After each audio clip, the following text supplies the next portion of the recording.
It hit at 1-4-4-7, a moment no different from the hundreds that had come before it. The sun baked down on the lead MRAP as it rolled through the narrow mountain pass near Shindand. Dust kicked up in lazy spirals. In the third vehicle, Staff Sergeant Eliza Ward sat reviewing signal intercepts on a tablet, unaware that anything was wrong until the blast. The IED tore through the first truck with a thunderclap that shattered the air. The armored behemoth lifted clean off the road, flipped sideways, and came down in a spray of metal and dirt. No warning, no chance to react. Before anyone could process what had happened, gunfire rained from both ridgelines. The rhythmic thump of DSK heavy machine guns echoed off the rock walls. RPG trails cut through the haze, slamming into the sides of the convoy like fists from the sky. Eliza's vehicle took a direct hit near the engine block. The explosion punched through the armor like it was paper. She was thrown sideways, her head slamming into the interior wall. The last thing she saw was flames blooming across the dash, then nothing. The world returned in fragments. Smoke, fire, the sharp stench of fuel and scorched gear. Eliza lay twisted near a blown-open hatch, her body half covered by debris, her plate carrier torn and soaked in blood. She didn't move. Outside, the chaos had turned quiet. Not peaceful, just worse.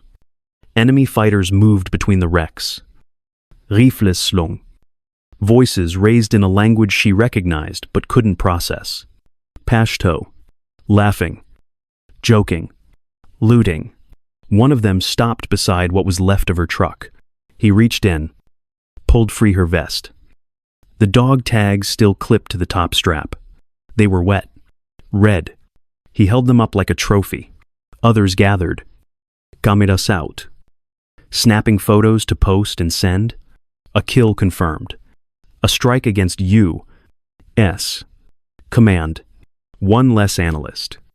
They didn't know she was still breathing. From where she lay, motionless and broken. Eliza heard them move on. They stepped over bodies like debris, grabbed what they wanted, and melted back into the canyons. The dust settled. The ridgeline went still. The sound of victory faded into wind. She didn't move. To them, she was already gone. The first breath burned. Smoke filled her lungs and brought her back. Eliza blinked against the sting, but her vision refused to clear. Everything shifted and spun. She tried to move, and pain lanced through her ribs like broken glass. Her left arm didn't respond. Shoulder was out. She knew that pain too well. She stayed still at first. Assessed. That's what training taught her. Breathe shallow. Don't give yourself away. The wreckage around her crackled. Small fires still burned, and the smell of diesel hung thick in the air. Somewhere nearby, someone screamed. It stopped quick. Then only voices in Pashto, confident, loud. They weren't worried anymore. She shifted slowly, inch by inch, using her right arm and boots to pull herself free from the debris. A part of her plate carrier was melted. Her helmet was gone. Her mouth tasted blood. She scanned the site. Wrecked vehicles, fallen gear, no movement from her team, just enemy fighters moving among the bodies, like scavengers. They were close. She heard laughter. A voice shouted. And when she looked up through a veil of dust, she saw one of them holding her vest. The dog tags dangled in his grip. He raised them, yelled something back to the others. Cameras flashed. She froze, watched, counted. 14 men. Not militia. Too well equipped. They moved with coordination. Carrier de radios. Not burner phones. This had been planned, targeted, and they thought it was over. She stayed low and began crawling, dragging herself through the dirt, weaving past the dead. Every shift in position sent a sharp scream through her ribs, but she bit it down. 30 meters to the rocks. That's all she needed. Just cover. When she reached the stone cluster, she slumped behind it, body trembling. From there, She watched them pick over what was left. Rifles slung loose. Laughter. Photos taken. They took their time, then disappeared back into the canyon. Trucks rumbling away. She waited until full silence settled. Then she moved. First, the gear. An M4A1. Still had 2 full mags in the pouch. A small IFAK kit, combat knife, and a radio. Scratched up, half dead, but maybe useful, she crouched low in the dark, pressed into the earth. Her weapon close. Blood dried on her face and hands.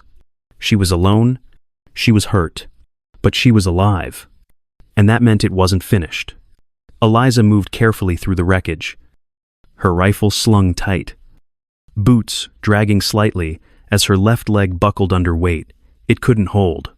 The fires were dying now, but the heat still rose off, twisted steel and scorched earth. She stepped over pieces of the convoy she couldn't recognize anymore. Scanning for gear. Water. Something. Anything. Near the last truck, she heard a sound. Not metal. Not fire. A voice. Ragged and low. She dropped to her knees beside the flipped MRAP and peered in through a shattered hatch. Major Grant Harper lay half under the bench. His uniform soaked dark with blood. Shrapnel had torn through his side. The wound angry and deep. She crawled in without hesitation, pulled the IFAK from her vest, and went to work. Pressure dressing first, then gauze packed tight. His breathing was shallow, but steady. He looked at her and gave the faintest nod. Didn't think you made it. Neither did I. He grimaced, tried to sit up. Failed. His voice was thin. This wasn't random. The route was leaked. Someone up the chain burned us. That strike was meant for you. Eliza froze. Her throat tightened. Why me? You've been mapping their network. They knew. And someone didn't want it getting back to HQ. He fumbled at his vest. Pulled out a flash drive wrapped in tape. Everything you've worked on. Safe houses. Comms. Supply chains. It's all here. Take it. Use it. Her hands shook as she took the drive. She looked back at him, not ready to hear what came next. You can't carry me. Not in your shape. If you try, we both die when they come back. You've got maybe 2 hours? Tops. Go dark. Find them. End it. Eliza clenched her jaw. This wasn't right. She was supposed to save him. I won't leave you. You have to. He grabbed her wrist. His grip was weaker now, but the eyes held. No guilt, just finality. Make them regret not checking twice. She swallowed hard. Nodded once. He let go. His eyes drifted shut a minute later. She knelt there longer than she should have. Then she rose. Blood drying on her gloves. Flash drive secured in her vest. She turned toward the desert and didn't look back. Not yet. The desert turned black after 1900 hours. No moon. No light. Just wind and dust. Eliza used it. She moved low, hugging terrain, checking her map every few minutes. Each step a test of will. Her shoulder throbbed. Her ribs burned. But the pain faded into background noise. The mission was all that remained. The compound sat 3 clicks northeast, tucked behind a rise of shale and scrub. The flash drive had marked it as a logistics point, likely holding weapons, fuel, and a mid-level commander. 50 men inside. Maybe more. She didn't guess. She watched. For hours, she lay on a ridge, 200 meters out, glassing the target through salvage night vision. Guards rotated every 2 hours. Sloppy patterns. Laughter. No overwatch. They didn't expect company. At 0110, she took the first shot. The SR-25 kicked into her shoulder. Tower 1. Clean headshot. Pivoted left. Tower 2. Another guard slumped forward, rifle slipping from his hands. Then she moved. Fast. Quiet. She circled east behind the ridge, crawling to a second position marked earlier in the night. By the time the compound realized what had happened, she was already watching from a new angle. Shouting started. Radios clicked on. A few fighters spilled into the courtyard. Rifles high. That's when she hit the remote. The C4 she had planted 2 hours before lit the night. The fuel drums at the far edge of the building turned into a rolling fireball, lighting up the compound in sharp orange. Screams followed. Shadows ran across walls. Unsure where to shoot, Eliza stayed calm, tracked motion, dropped 2 more targets as they ran for cover, then backed off, slipping away before they could triangulate her position. She didn't try to clear the building. That wasn't the goal. She wanted them shaken, wanted them to know someone was out there who knew how they moved, who could strike from nowhere and vanish before they reacted. By 02:30, she was gone. The compound behind her still burned. Radios chattered. Trucks revved. They were spooked, scattered, and afraid of the dark. She didn't smile, didn't say a word, but every step she took after that was steadier. They thought the Analyst had died in the dirt. Now they'd start wondering who was hunting them. The next objective sat in the belly of a dried-out riverbed, shielded by natural rock and overgrowth. It was quiet when Eliza arrived, too quiet for a site marked as an active weapons cache. She didn't push in. She waited, watched from a rise above the bank, scanning movement patterns through her scope. Within 30 minutes, 2 pickup trucks rolled in. Men stepped out, unloaded crates, stacked them beneath a canvas tarp, RPG tubes, ammunition, fuel canisters. It was all there. She counted 7 guards. Light discipline, poor security, but she didn't move on emotion. She studied their shifts, noted gaps, cross-referenced with patterns she remembered from the last time she intercepted chatter on this group. Then she crawled in under moonlight, set 2 charges from scavenged 40mm grenades and det cord pulled from wreckage the night before. By 03:50, she was clear. The explosion cut the valley in half. Fire rolled into the sky, followed by secondary pops as the cache went up. She didn't stay to confirm. She didn't need to. The crater told the story. Her second target was trickier. A farmhouse tucked into a ridge, flagged in the drive as a routine command point. Insurgent leadership rotated through, never more than a few hours at a time. She hiked in early, before sunrise, found a high point 600 meters out, with visual on the entrance. Brush gave her cover. Data gave her the edge. She ran the timestamps of their prior meetings, radio traffic, before each visit, vehicle types, arrival angles. Then she waited. At 06:10, the first vehicle arrived. 2 more followed. 5 men stepped inside. Her scope held steady. No rush. No noisy. She let them settle. Then fired 3 suppressed shots in a tight sequence. 1 collapsed outside the door. 2 dropped in the entryway. The others scattered, diving for trucks, retreating down the slope in panic.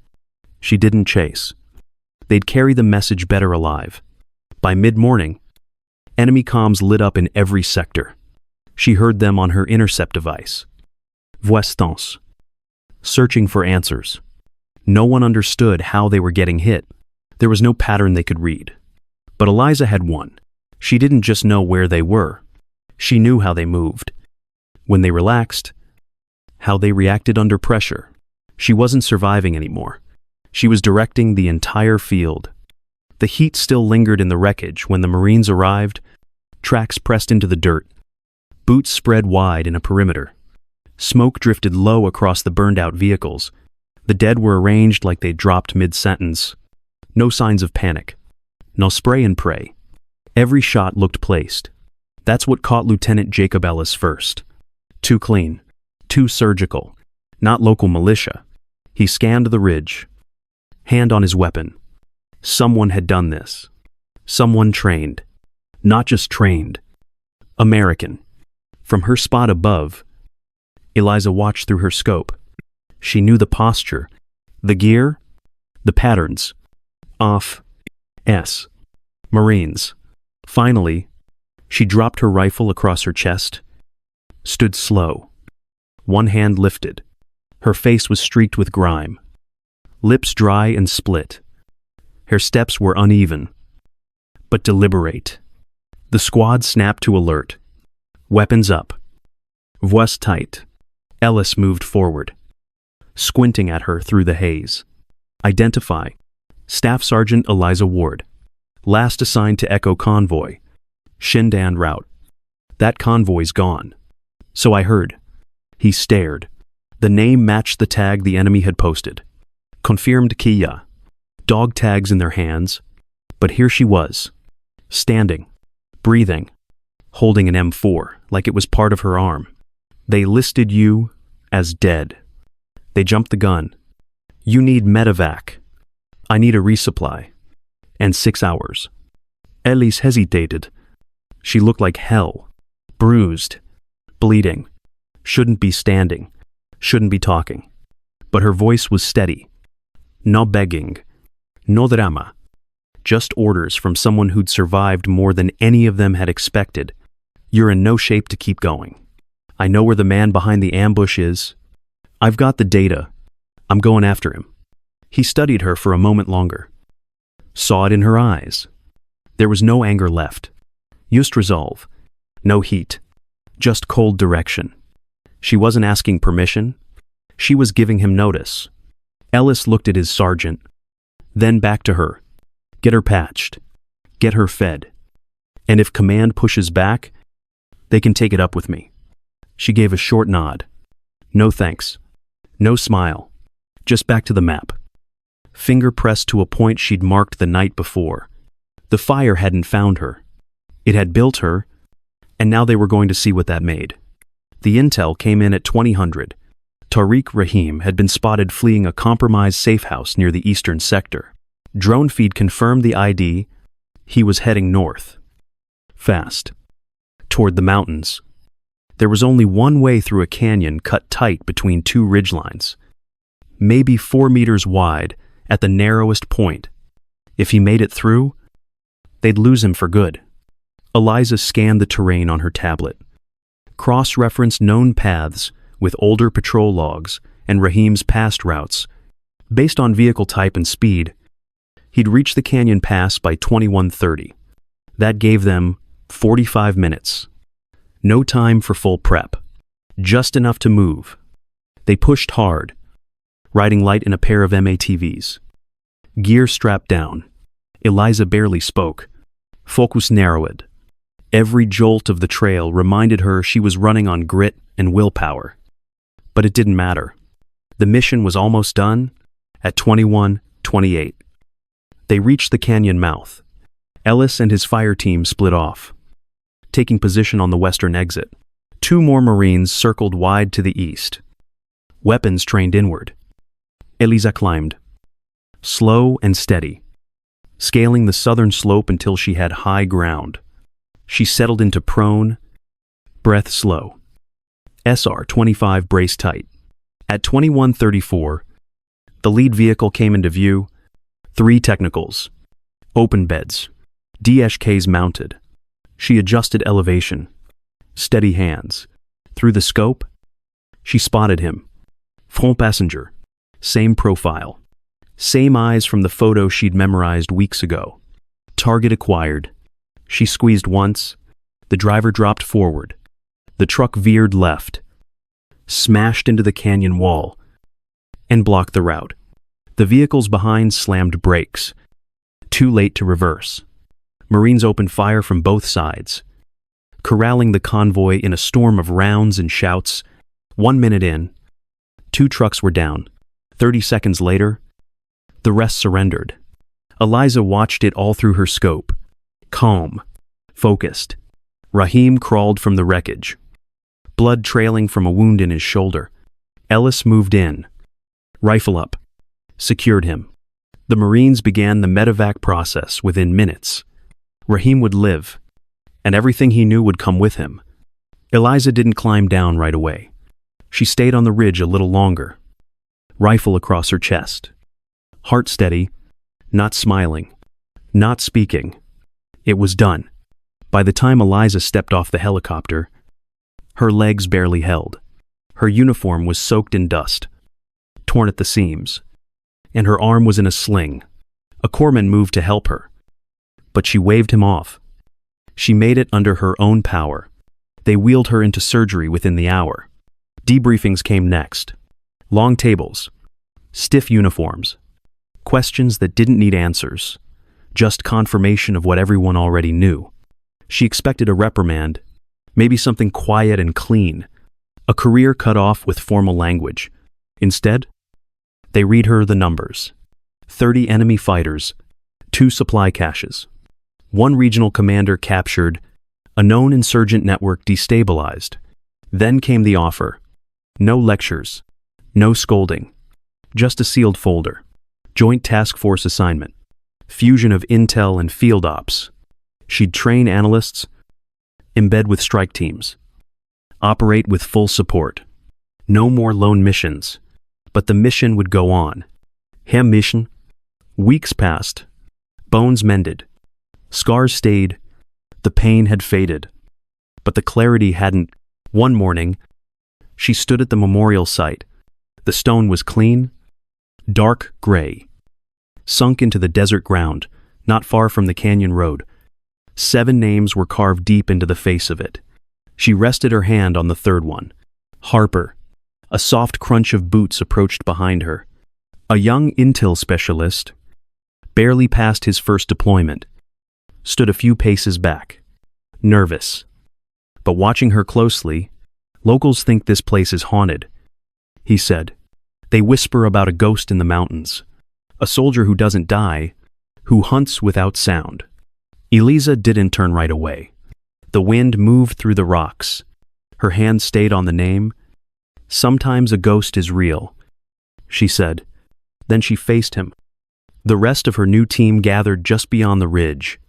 Clean boots, wide eyes, young and sharp and not yet broken. She walked toward them, stopping just before the line. Her voice was quiet, but every word landed.